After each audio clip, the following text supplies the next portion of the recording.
안녕하세요. 살아있는 책 산책입니다. 오늘 산책길의 책은 데니얼 카너먼의 생각에 관한 생각입니다. 자기계발서나 생각에 관한 책, 리더십 등 다양한 분야의 책에서 데니얼 카너먼의 이야기는 자주 보게 되었는데요. 2019년, 2020년 출판된 책에서도 데니얼 카너먼의 생각에 관한 생각에서 말하는 것들을 많이 인용할 정도로 꾸준히 유명한 책입니다. 500페이지가 넘는 그의 책을 읽으면서 시대가 변해도 인간의 머릿속은 변하지 않는구나 라는 생각을 하게 되었습니다. 원서 제목은 Thinking Fast and Slow이며 2012년에 나온 책인데요. 데니얼 카너먼 소개를 잠시 하자면 최초로 노벨 경제학상을 수상한 천재 심리학자라고 합니다. 행동 경제학의 창시자이며 그는 심리학과 경제학의 경계를 허물고 인간을 사회활동의 주체로 새롭게 정의했다고 하는데요. 불확실한 상황에서 행하는 인간의 판단과 선택을 설명한 혁신적인 연구인 전망이론은 노벨 경제학상을 그에게 안겨주었다고 합니다.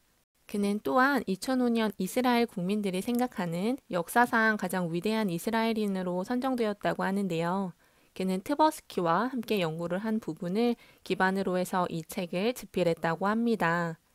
두 가지 시스템, 휴리스틱과 편향, 과신, 선택, 두자 이렇게 5부로 구성되어 있는 목차는 단순해 보이지만 사람의 생각에 관해서 쓴 책이라 생소한 단어들도 많았고 너무나 무의식적으로 행동해서 생각조차 하지 못했던 부분들을 글로 표현해주는 부분도 많았습니다. 우리가 많이 쓰는 심리학적인 용어 위주로 책을 소개할 예정이며 전망 이론에 대해서도 말씀드리도록 하겠습니다. 저자가 말하는 이 책의 주제는 직관의 편향입니다. 직관은 많은 결정들을 생산하는 정신의 작업이라고 하는데요. 머릿속에서 조용히 자신도 모르게 진행되고 우리는 그때그때 받는 느낌과 인상에 따라 행동을 하기 때문에 자신의 직관과 기호에 의존해 행동을 정당화하지만 그 결과는 항상 옳지 않다고 합니다. 때로는 우리가 틀렸음에도 불구하고 맞다고 생각을 한다는 것인데요. 이 책의 목적은 우리 자신의 판단과 선택의 오류들을 논의할 수 있도록 조금 더 풍부하고 정확한 언어를 제공해서 편향을 찾아내고 이해력을 개선시키는 것이라고 합니다. 우리는 직관은 결함을 수반하며 우리의 주관적 판단은 편견에 좌우되는 경향이 있다는 것을 알아야 한다고 합니다. 우리는 두 가지 시스템인 시스템 1과 시스템 2를 가지고 있으며 2 더하기 2의 정답을 이야기하거나 갑자기 소리가 난 곳으로 주의를 집중시키는 것처럼 자동적인 반응을 하는 것을 시스템 1이라고 합니다. 전혀 힘들이지 않고 자발적인 통제에 대한 감각이 없이 자동적으로 빠르게 작동하는 것인데요. 반면에 17 곱하기 24처럼 복잡한 계산을 포함해 관심이 요구되는 노력이 필요한 정신활동에 관심을 가지고 있는 친구는 시스템 2라고 합니다. 시스템 1과 시스템 2는 생각을 할 때 상호작용을 하면서 더욱 간단히 말하면 자동적으로 빠르게 생각하는 직관으로 사고하는 시스템 1과 의도적인 노력을 해야 하고 느리게 생각하는 시스템 2는 우리가 생각을 하는데 항상 작용하고 있다는 것입니다. 앞에서도 언급했고 저자가 계속 말하고 있는 것 중에 우리가 자주 들었던 편향에 대해서 이야기를 하는데요.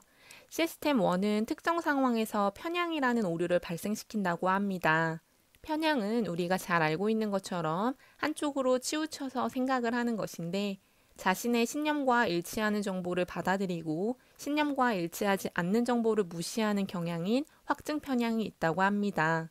또한 특정 사건의 결과를 보고 난 후 자기는 이미 진작부터 그런 결과를 확실히 예견하고 있었다고 믿는 사후 확신 편향도 이야기해주고 있습니다.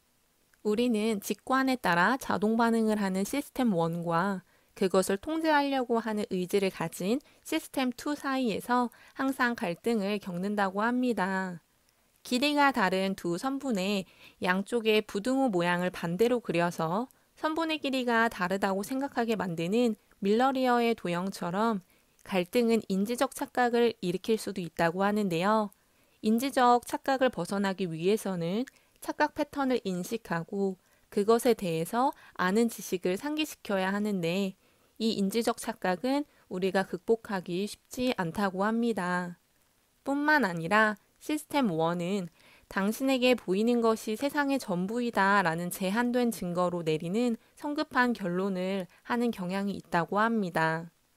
따라서 개인적으로 생각했을 때 말콤 글래드웰의 블링크에서 나왔던 것처럼 우리는 직관을 제대로 발휘할 수 있는 노력을 지속적으로 해야 하고 빠르고 제대로 된 판단을 하기 위해서는 계속 생각을 깊게 해야 할 것 같습니다.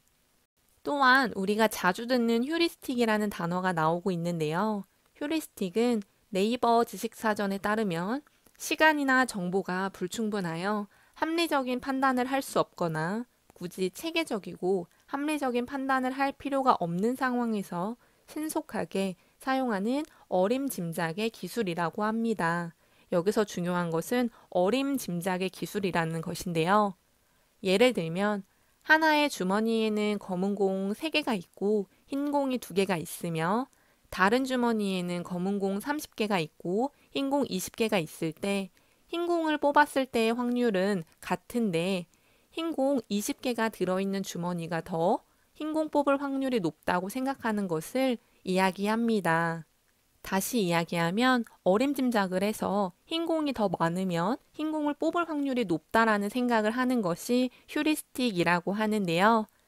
이렇게 자신의 경험을 이용해서 판단을 내리는 가용성 휴리스틱이 있으며 자신의 감정이 판단에 영향을 주는 감정 휴리스틱 등이 있다고 합니다. 단내림 효과와 점화 효과 등 우리가 판단을 할 때 영향을 주는 효과들이 나오고 있는데요.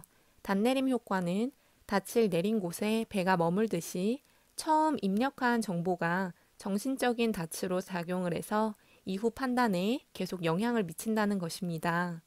미지의 양을 추정하기 전에 그 양의 가치를 추정해 볼 때 이런 현상이 발생하며 쉽게 예를 든다면 행운의 수레바퀴를 조작해서 10과 65에만 멈추게 조작을 하고 어떤 숫자를 대하는 질문을 했을 때 답변이 10과 65 언저리에서 왔다 갔다 한다는 것입니다. 이 효과는 일상생활에서 강력한 영향을 미칠 수도 있다고 하는데요. 흥미로운 사례 중 책에서 제시한 문제 하나는 톰 W의 문제였는데요. 그가 대학원생이라고 하며 그가 전공을 할 확률이 가장 높은 분야의 순위를 매겨보는 문제였습니다.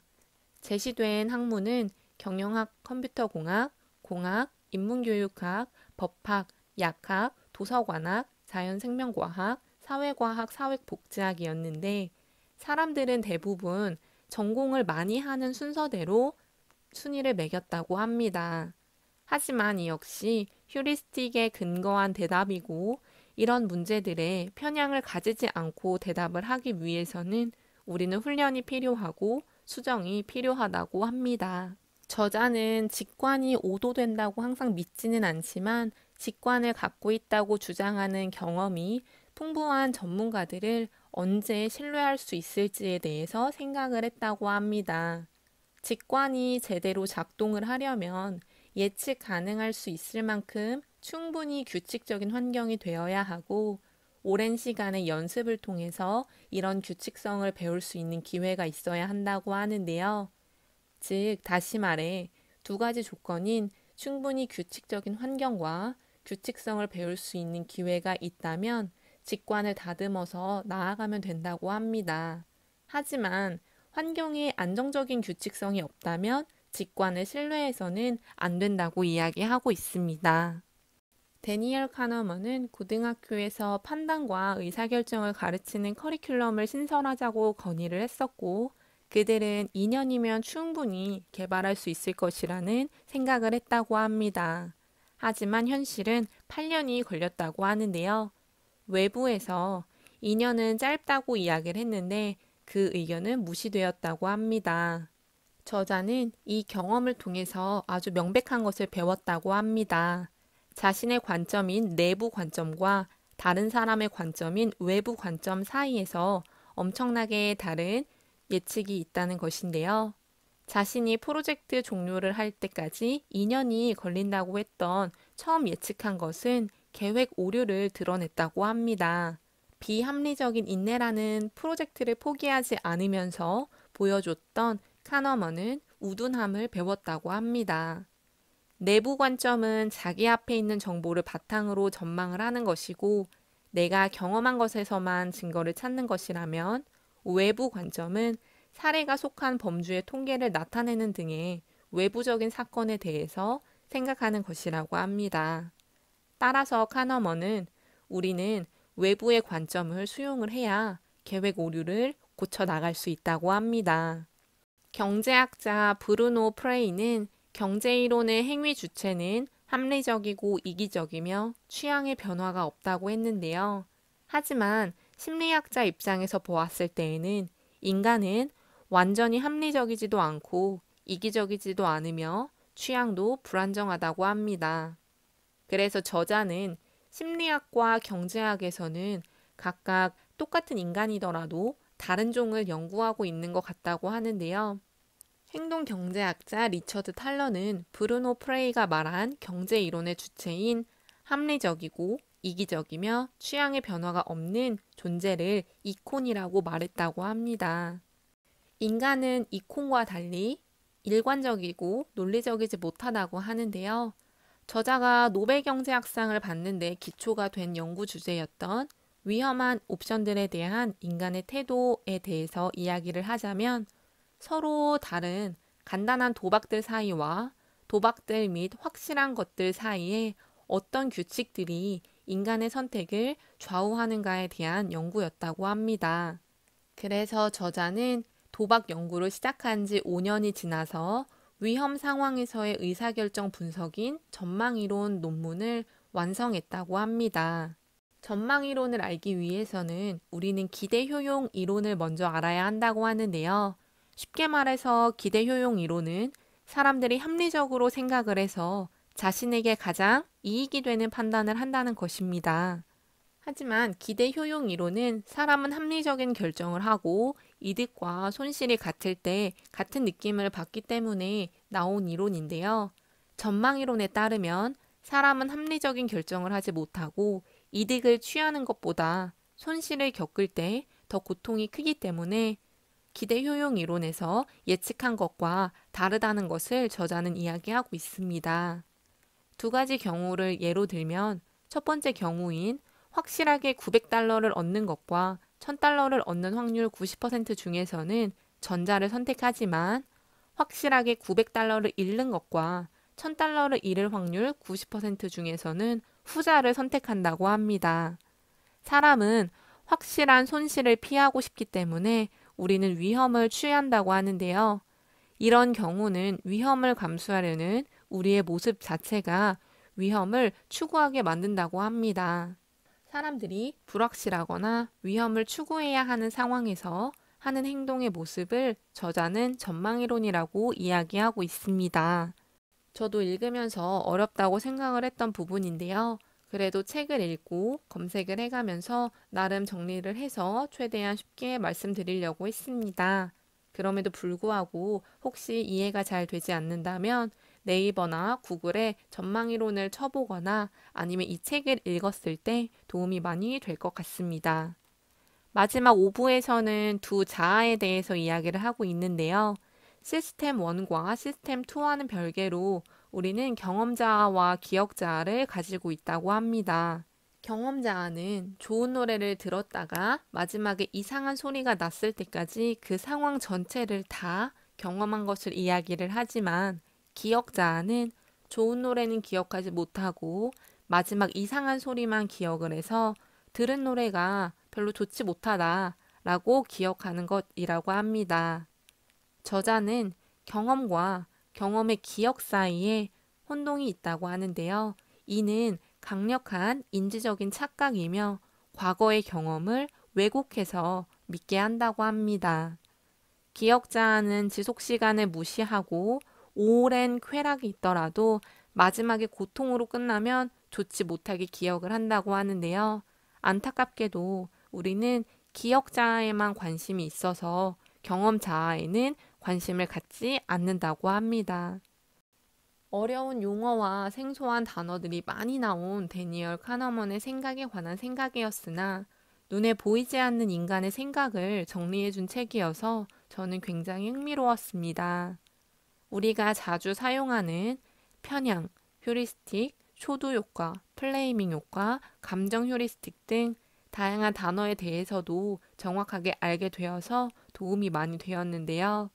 눈에 보이지는 않지만 우리의 머릿속을 꽉 채우고 있는 우리의 삶을 만들어가는 우리가 제대로 행동할 수 있게 하는 생각이기 때문에 더욱더 생산적이고 성장시키고 목표를 향해서 달려갈 수 있는 생각만 해야 하는 것 같습니다. 오늘의 산책길의 책은 조금 어려웠지만 데니얼 카너먼의 생각에 관한 생각이었습니다. 감사합니다.